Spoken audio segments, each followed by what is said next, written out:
What's good, ladies and gentlemen of YouTube? Justin Daisy here with the JDaisy Gaming Channel, here with a game that I've had for quite a while. Just never got around to recording it, but now I have some free time, so we're recording it. It's kind of a guilty pleasure game because it's definitely a fun thing to just pop into and play. I've never played it for long sessions of time. The game's called Active Aggression, and it should really be called Command and Conquer Generals like Mark II, or Redone Edition, because this just reminds me so much of Command and Conquer Generals, which I played as a lot as a child. But this is not it. It must be its own game, because instead of having in Command and Conquer Generals you had the U.S., the Chinese, and the insurgents. Here you had the U.S. Army, the Cartel, and the Chimera.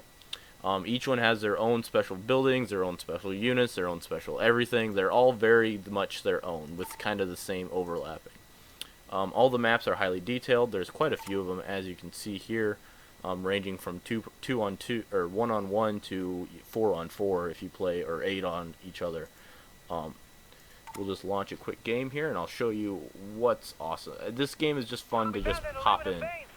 So yeah, as you can see, it's highly detailed. I mean, we can zoom in right on these cars, and as vehicles run, those cars will explode as vehicles run up. You have three different currencies.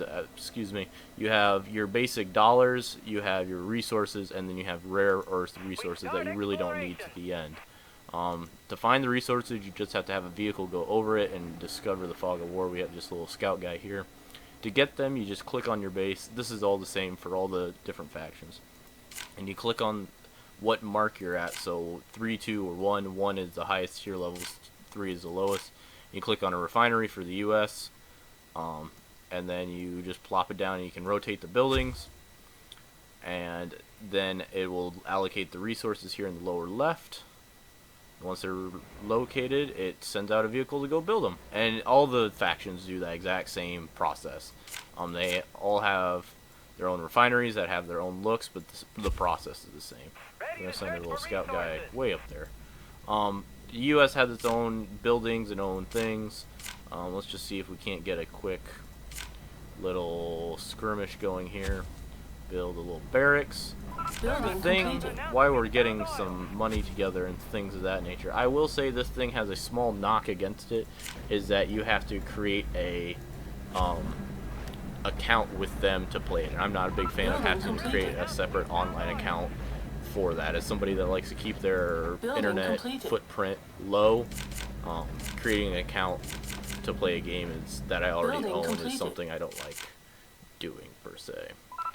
So what I did here is I built the barracks, which is this long building here, some solar powers to get some energy, and then this is where resources are stored, as well as in your main base, but that fills up really quick.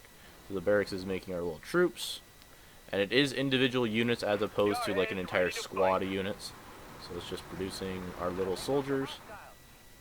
Oh yeah, and if you zoom out all the way, you have this fancy like drone camera thing. We're gonna go find our little scout guy that's up here. Oh, there he is.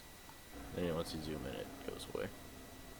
I wish you could toggle that on and off. That'd be something cool, so you could zoom in really close with that thermal vision thing. But you know, it's cool that they have it. Let's zoom back in on our guys here, holding a nice javelin launcher. I think he's a javelin. He is a javelin. Gosh darn it. It's like I know my business. So yeah, as you build up more resources, you move up to the second tier, and then eventually the first tier through these DEFCONs for the U.S., and I think the others have like the sword protocol and stuff like that. This is the U.S. though. This is the one I primarily play as, just because it gives me that nostalgia feel, like I said, of playing Command and Conquer Generals, of a real-time kind of strategy game. Gonna move on our troops.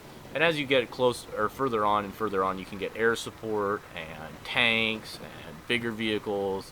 Each, like I keep saying, each faction has its own, and it makes it it makes you get immersed when your tanks are taking on their tanks, and they look totally different. You're fighting through this warscape, and if you're me, you're just stockpiling nukes till you slowly start to fail, because the AI is brutal in this game. Oh my gosh, it's one of the hardest AIs I've ever fought. I tried on very hard once, and I don't even think I got like the first round of buildings up before I was just destroyed, because it just destroyed me. I mean, it ripped right through me. So that's exciting. Another cool thing is at any given point, let's just move in our troops here. I don't like this tractor. I can order my troops to attack this tractor for no other reason than I told them to. And all the vehicles in the game do explode. Like if you drive over a car, it does explode, and certain things like that. They're moving up. This game kind of got no real attention, it seemed, on release. I followed it just because of this kind of nostalgia factor. Yep, see, we reached capacity really quick as the U.S. And you can build little turret defenses. So let's build construction impossible. those. Yeah, that's fine. Light vehicle factory. We'll get some vehicles up. Maybe if you guys like this, we'll do like an actual full skirmish of this. I'm just trying to show off the battle mechanics here. It is like every other Command and Conquer game. I know it's not a Command and Conquer game, but it's like that the vehicles can just roll over your infantry people. Infantry people can capture buildings. In this one, they can actually capture people. You can get prisoners of war and then sell them back for money. So that's kind of an interesting concept. The air support, like the bigger jets and things, you actually have to call in. They aren't on the map. But like helicopters and things of that nature, you can have on the map. But the bigger air support, the bombers and the jets, actually have to be called in separately. You build your super weapons on the map and things like that. Let's get a quick little troop carrier up. Maybe he can catch up. Okay, so here they are. And they're dead. Combat formation. Marines never die. See, they take a firing position. Oh no, they're just barreling down to get. Unit lost. Marines never die. Oh, and you're dead. I'm hit. So this guy's actually wounded. He can be captured. Enemy identified. Unit is under attack. There they go, firing on. Taking aim. So see, those javelins just hit it hard, but I've never actually seen them die down like that. It was kind of interesting to see. Oh, we're fighting the U.S., so I didn't even plan this out to be able to show you the Chimera. Well, another cool, slightly annoying feature is instead of just quitting the game, you have to surrender and then quit. Yep. So then you get this nice little defeat sign. Makes you feel good about yourself, and you get a summary like you always do. We'll go to skirmish. We'll go to the cartel. Oh no, it has like this preset teams of you as the U.S., the other as the U.S. in medium mode, so that's kind of annoying. It doesn't just keep your preset of, past battles. So here you can see this is, what did I say, the cartel. They use primarily helicopters to build all their things. So we'll see that if we build a quick refinery here and a barracks. See, here's even our scout is just a little weird two-bladed helicopter. This is their builder, like how the U.S. had the big truck. We have this big building thing. Yeah, so it's kind of different. And like I said, each troop, they actually do have ground units, but like then all the vehicles and stuff are different. We won't spend much time. This video is already rambling enough, as most of my videos tend to be quite rambling. And last but not certainly least, we will show off the Cartel, or Chimera. Sorry, this is the Chimera. That was the Cartel that we just showed off with all the helicopters. This is the Chimera. What was their big thing? I forget. Oh, they're just more of a private military, if I remember right. So their troops are a little different. Like I said, I primarily use the U.S., but I have been known to branch out. Yeah, here they're using a little drone for their little scout. A little bomb drone type thing.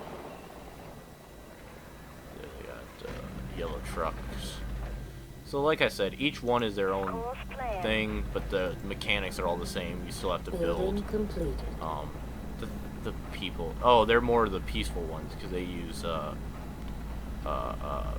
what's the word I want? Non-lethal rounds a lot more. Okay. But yeah, this is just a game that's been out for quite a while.